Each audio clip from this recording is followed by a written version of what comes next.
सौभाग्य है। सत्संग तो एक कराता है और जाने कितने प्रेमियों का मिलन हो जाता है। एक के उसमें कितने लोगों को लाभ मिलता है। प्रेमियों, बहुत बड़ा सौभाग्य है जो हमको जीवन में सत्संग मिल रहे हैं। गुरु महाराज कहते हैं, बच्चों, वो व्यक्ति बड़ा बड़भागी है जिसको संत सतगुरु की शरण में आने का मौका मिला। कि मैं अधम हूँ, पतित हूँ पुरातन, मैं अधम हूँ, पतित हूँ पुरातन, कैसे द्वारे तुम्हारे में आऊं, कैसे द्वारे तुम्हारे में आऊं, मैं अधम हूँ, पतित हूँ पुरातन, मैं अधम हूँ, पतित हूँ पुरातन, कैसे द्वारे तुम्हारे में आऊं, कैसे चरणों में शीश झुकाऊं, कैसे चरणों में शीश झुकाऊं, कैसे मन को मैं अपने मनाऊं, कैसे मन को मैं अपने मनाऊं, मैं अधम हूँ, पतित हूँ पुरातन, मैं अधम हूँ, पतित हूँ पुरातन, कैसे द्वारे तुम्हारे में आऊं, कैसे द्वारे तुम्हारे में आऊं। प्रेमियों, इस दरवाजे पे आने के योग्य नहीं थे। गुरु ने हम लोगों में जाने कौन सी ऐसी अच्छाई देख ली तो हमको अपने द्वार पे बुला लिया। ऐसा द्वार मिला है कि यहाँ से ही जीव इस भवसागर रूपी नदी से पार हो जाए। कहते हैं, दुनिया में तुम चाहे जहां भटक लेना, बड़े बड़े तीर्थों में, बड़े बड़े मंदिरों में, लेकिन अगर आप चाहे हमको मुक्ति मिल जाए तो मुक्ति मिलने वाली नहीं है। बार बार जन्मना और बार बार मरना, ये रोग हमको आज से नहीं जाने कब से लगा हुआ। गुरु महाराज ने कहा कि बच्चों, कैंसर जैसी बीमारी, टीबी जैसी बीमारी तो तुम्हारी एक दिन खत्म हो जाएगी, शरीर खत्म हो जाएगा तो बीमारी खत्म हो जाएगी, लेकिन ये जन्म मरण की जो बीमारी लगी हुई है, ये तुम्हारी बीमारी कभी खत्म होने वाली नहीं है। वो कैसे खत्म होगी? जब हम संत की शरण में आएंगे और उस बीमारी का जब इलाज गुरु महाराज से कराएंगे, तब वो बीमारी मेरी हमेशा हमेशा के लिए खत्म हो जाएगी। तो प्रेमियों, ये मानव जीवन मिला है कि नर्तन बारंबार मिलना खेल नहीं, नर्तन बारंबार मिलना खेल नहीं, नर्तन बारंबार मिलना खेल नहीं। ये मनुष्य जन्म हमको मिला है, ये बार बार मिलने वाला नहीं है। इसलिए इस मन से अच्छा काम कर लो। काम तो सभी कर रहे हैं, सब लोग कहते होंगे काम तो हम दिनों रात कर रहे हैं, लेकिन ये काम नहीं कि हमने क्या किया। हमने तो ईश्वर से, अभी भाई साहब ने बताया ना कि 24 घंटे का वादा किया कि तूने ईश्वर से वादा किया, भजन फिर क्यों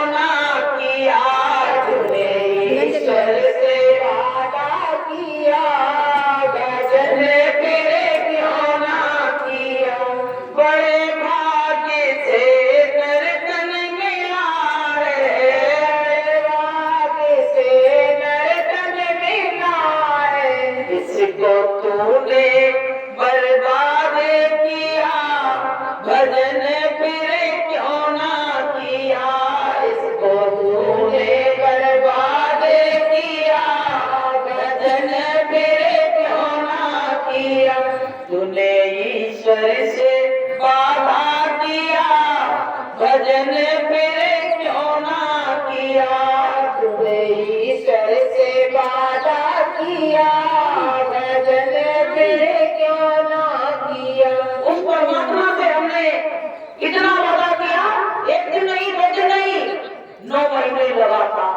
बताइए, 9 महीने 24 घंटे लगातार वादा किया, लेकिन बाहर जब आए तो हमने उससे ही वादा खिला दी। किसी इंसान से करते तो लोग चल जाती, लेकिन भगवान से ही वादा खिला दी। तो प्रेमियों, जितनी सांसें इसमें है इसका सदुपयोग कीजिए। संत कहते हैं कि सांस सांस सुमिरन करो और वृथा सांस मत खोए, और ना जाने या सांस फिर आवन हुए ना कोई। इतने लोग बैठे हैं, किसी को मालूम है कि ये सांस एक बार बाहर निकली अंदर जाएगी या अंदर गई तो बाहर निकलेगी कि नहीं निकलेगी? किसी को नहीं मालूम। और ऐसा ही होता है प्रेमियों। बस लोग ऐसे चिल्लाते हैं कि अभी तो सांस ले रहा था, इतनी देर में सांस कहाँ चली गई। यही तो होते हैं। तो प्रेमियों, इसमें सब सांसों का ही खेल, इसमें सांसों का ही खेल है। और सांसों का खेल जिस दिन खत्म हो जाएगा, उस दिन आपको आपके नाम से नहीं पुकारा जाएगा। आपको किस नाम से पुकारा जाएगा? चाहे स्त्री हो या पुरुष हो, उसको मिट्टी के नाम से पुकारा जाएगा। होता है बहनों की नहीं होता है? कोई कहीं मर गया, कहे कहाँ जा रहे हो? अरे मिट्टी में जा रहे। ये नहीं कहते हैं कि वो लेडीज मरी है, जेंट्स मरा, वो कहते मिट्टी में जा रहे। अब बताइए, यही शरीर मिट्टी बन गया।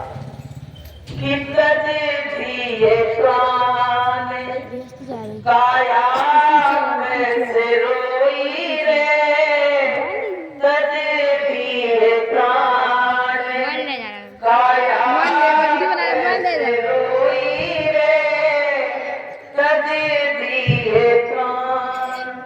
मैंने तो सोची काया संग चलेगी, मैंने तो सोची काया संग चलेगी, क्या कारण काया मले मले धोई, क्या कारण काया मले मले धोई, तज दिए प्राण काया कैसे रोई रे, तज दिए प्राण।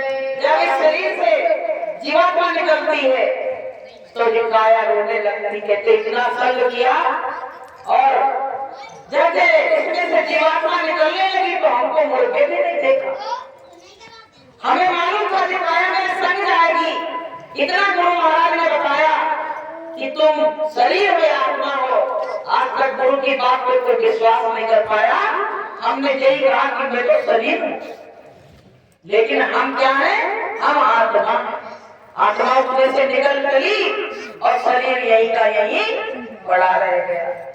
अब बताइए, अगर शरीर पड़ा रह गया तो घर वाले क्या कहने लगे कि अब भाई ले चलो, तुरंत तैयारी होने लगी। मतलब इधर आदमी की श्वास निकली नहीं कि उधर तैयारी होने। बताइए, ऐसी ऐसी तैयारी कि नातेदार रिश्तेदार सबको फोन लग गए कि फलाने देंगे नहीं, तब आ गए और बस तुरंत उसकी डोली सजाई गई और आखिरी विदा सबने मिलके उसको कर दी। तो प्रेमियों, ये दुनिया की यही रीति, एक आ रहा है और एक जा रहा है। एक बार क्या हुआ, ये पत्ते आपस में बात कर रहे हैं कि पत्ता बोला करवर से कि सुन करवर मेरी बात। और इस दुनिया की रीति है, एक आवे एक जाए। एक जगह से एक आ रहा है और एक जगह से एक जा रहा है। तो प्रेमियों, ये चला चलेगा मेला, मेला लगा हुआ संसार में। सब अपना अपना रोल अदा कर करने के लिए इस संसार में आए हुए हैं। और वो कहते हैं कि हम हमेशा से मम्मी बने थे, वो सोचते हैं हमेशा से पापा बने थे। अरे नहीं, ये तुमको पाठ अदा करने के लिए दिया गया है। ये पाठ जब तुम्हारा खत्म हो जाएगा उस दिन तुम संसार से अलविदा हो जाओगे, उस दिन अलविदा करके इस संसार से चले जाओ। तो प्रेमियों, हमको क्या है, भजन करना जरूरी है कि जीवन ये तो दिन का मेला रहेगा, जीवन ये तो दिन का मेला रहेगा, कायम ये जग का झमेला रहेगा, जीवन ये तो दिन का मेला रहेगा, कायम ये जग का झमेला रहेगा। तो प्रेमियों, ये झमेला तो कायम ही रहेगा, लेकिन ये जीवन तुमको हमको 2 दिन के लिए मिला है। तो कहते हैं संत कि पत्नी तो साथ निभाएगी देवी के द्वार तक, और बेटा तो हमें निभाएगा अगली जान तक।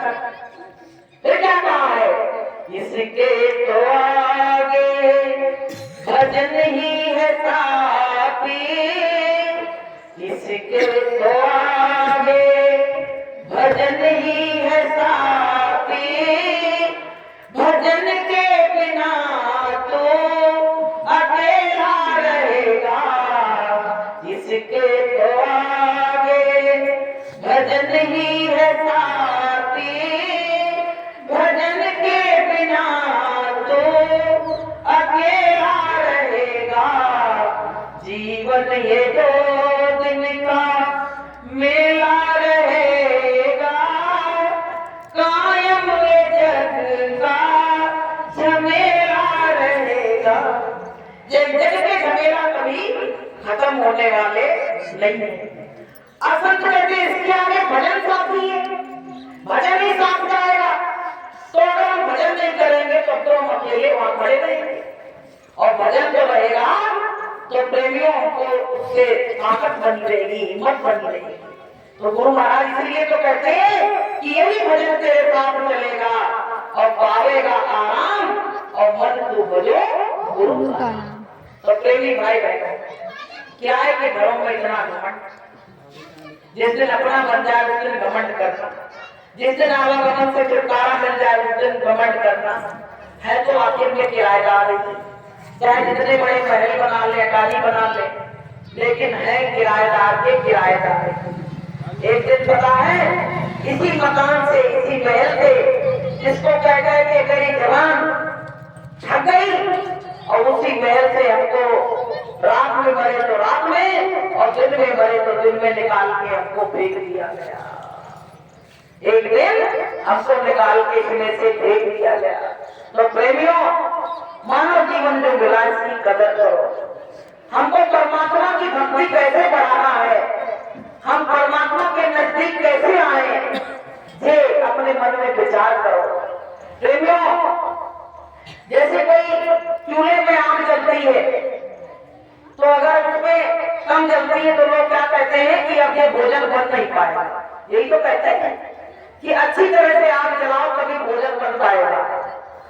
ऐसे ही प्रेमियों, हमारे अंदर जो प्रेम की आग लगी हुई है, जो परमात्मा से मिलन की आग लगी हुई है, अगर वो भी हल्की हल्की जली तो कभी उस परमात्मा से मिलन हो नहीं पाएगा। अगर वो आग सही से जल गई, चिंगारी सही से उसकी जल गई, तो प्रेमियों एक ना एक दिन उस मालिक से हमारा मिलन जरूर हो जाएगा। बोलिए प्रेम से।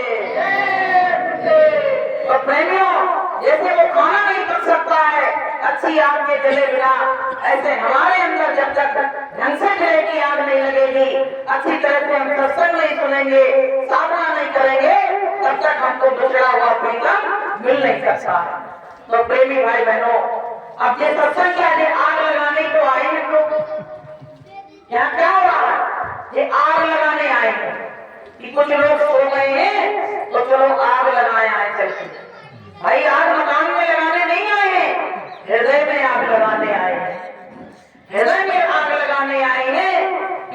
दिन से सो गए थे, अब जाग जाओ और समझ जाओ और गुरु महाराज का भजन कर लो, नहीं तो जीवन बेकार हो जाएगा।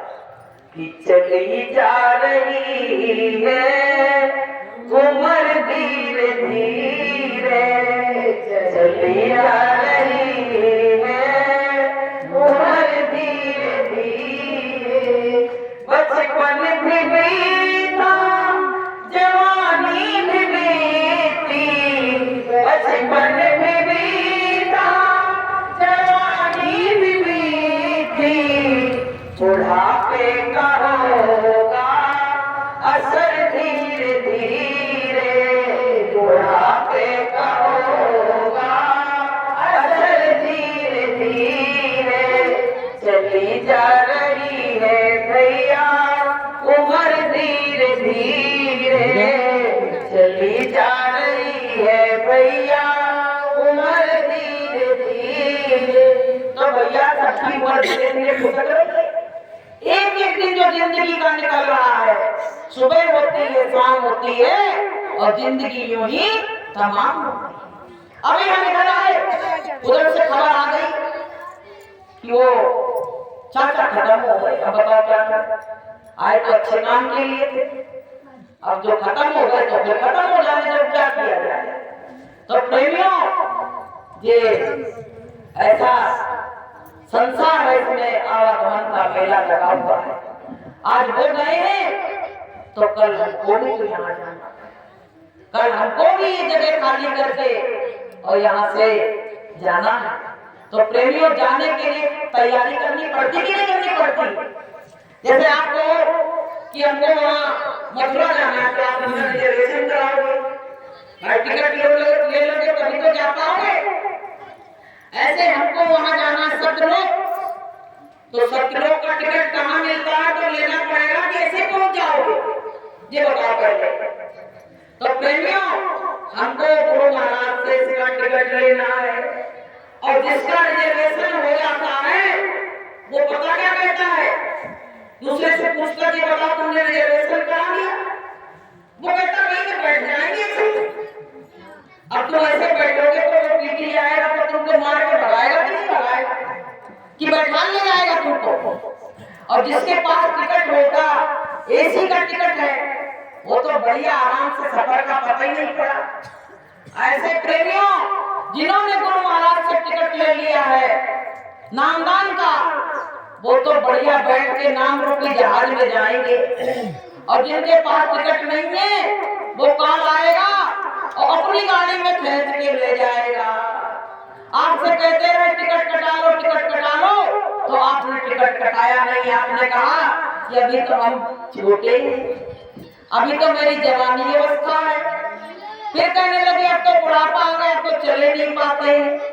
तो उसके लिए संतों ने क्या कहा है कि गाड़ी छूट गई, सतगुरु टिकट कटा नहीं पायो, गाड़ी छूट गई, सतगुरु टिकट कटा नहीं पायो। मैंने तो सोची बालापन में कटाऊंगी, मैंने तो सोची बालापन में कटाऊंगी, हेलन भूल गई, सतगुरु टिकट कटा नहीं पायो, हेलन भूल गई, सतगुरु टिकट कटा नहीं पायो, गाड़ी छूट गई, सतगुरु टिकट कटा नहीं पायो, गाड़ी छूट गई, सतगुरु टिकट कटा नहीं पायो। अरे बच्चों से कहो तुम नाम लेके भजन करो तो ये नहीं कर पाएंगे, बचपन है इनका, बालापन तो ऐसे चला गया। अब कहने लगे भैया जवानी अवस्था आएगी तो जवानी में बैठाएंगे। अब जवानी में तो आदमी कहाँ पहुँचता है, आदमी को आदमी नहीं समझता, टिकट का तो कटाएगा वो तो कोई बड़भागी होगा जिसने जवानी में टिकट कटाया होगा। प्रेमियों, न जवानी अवस्था में जितना मल छा जाता है कि उसमें कोई टिकट कटा ही नहीं पाता कि मैंने तो सोची जवानी में कटाऊंगी, मैंने तो सोची जवानी में कटाऊंगी, मत में भूल गई सतगुरु टिकट कटा नहीं पायो, मत में भूल गई सतगुरु टिकट कटा नहीं पायो, गाड़ी छूट गई सतगुरु टिकट कटा नहीं पायो, गाड़ी छूट गई सतगुरु टिकट कटा नहीं पायो, मैंने तो सोची बुढ़ापे में कटाऊंगी, मैंने तो सोची बुढ़ापे में कटाऊंगी, कटिया पकड़ लगी सतगुरु टिकट कटा नहीं पायो, कटिया पकड़ लगी सतगुरु टिकट कटा नहीं पायो, बिना टिकट गाड़ी में चढ़ गई, बिना टिकट गाड़ी में चढ़ गई, टीटी ने पकड़ लगी सतगुरु टिकट कटा नहीं पायो, टीटी ने पकड़ लगी सतगुरु टिकट कटा नहीं पायो, गाड़ी में सतगुरु बैठे, गाड़ी में सतगुरु बैठे, भैया पकड़ लगी सतगुरु टिकट कटा नहीं पायो, भैया पकड़ लगी सतगुरु टिकट कटा नहीं पायो, गाड़ी छूट गई सतगुरु टिकट कटा नहीं पायो। तो भैया ये गाड़ी क्या है, जीवन निकल गया तो भैया वो गाड़ी छूट गई, आत्मा इसमें से निकली और छूट गई गाड़ी, अब तो हिसाब किताब होगा, और जिनने जिनने टिकट कटा लिया वो तो निश्चिंती से धक्के से बैठे हैं। अब इसमें भी बहुत लोग ऐसे होंगे जिनके टिकट नहीं कटे होंगे, तो समझ लो ये टिकट जिनका नहीं होगा उनको काल खींच के ले जाएगा। अच्छा, काल के संग जाना चाहते हो कि दयाल के संग जाना चाहते हो? तो बताइए, दयाल के संग अगर जाना चाहोगे तो आपको नाम में टिकट कटाना पड़ेगा और भजन करना पड़ेगा, तभी वो दयाल खुश होगा और आपको अपने धाम ले जाएगा। बोलिए प्रेम से। तो प्रेमी भाई बहनों, ये मानव जीवन को बर्बाद मत करो। माताएं बहने हैं, बहुत समय मिलता है लेकिन उसको बर्बाद कर डालती है। तो ये साहब कहते हैं कि बिना गुरु के भक्ति के अभी तो तुम घर की महारानी बनी घूम रही हो और कुतिया का जन्म मिलेगा। बताइए कि कबीर गुरु की भक्ति बिन और नार कुकरी होए और गली गली घूमत फिरे, टूक न डारे वो एक टुकड़ा तो तरसते। अच्छा, एक बात बताओ, ये कुत्ता घूम रहे, किसी को चिंता है कि अपने को भोजन देना? वो तो चोरी से तुम्हारे किचन में घुस जाए, कहीं से खाया है, वो अलग चीज है, और घुसे तो लट पड़ते ही। एक बार क्या हुआ, एक बूढ़ी माता जी थी, तो बस वही कहती थी हमारे नाती हमारो घर, और जब मर गई तो उनको कुतिया का जन्म मिला, तो वहां बैठक में आके पलंग के नीचे बैठ गई, और जैसे वहां लोगों ने देखा, अरे साफ सुथरी बैठक में कुतिया कहां से आ गई? वो तो सोच रही है नाती बेटा है बेटी, और डंडा लेके आए, दो चार दिए तो को करके और निकल गया माया को। इसे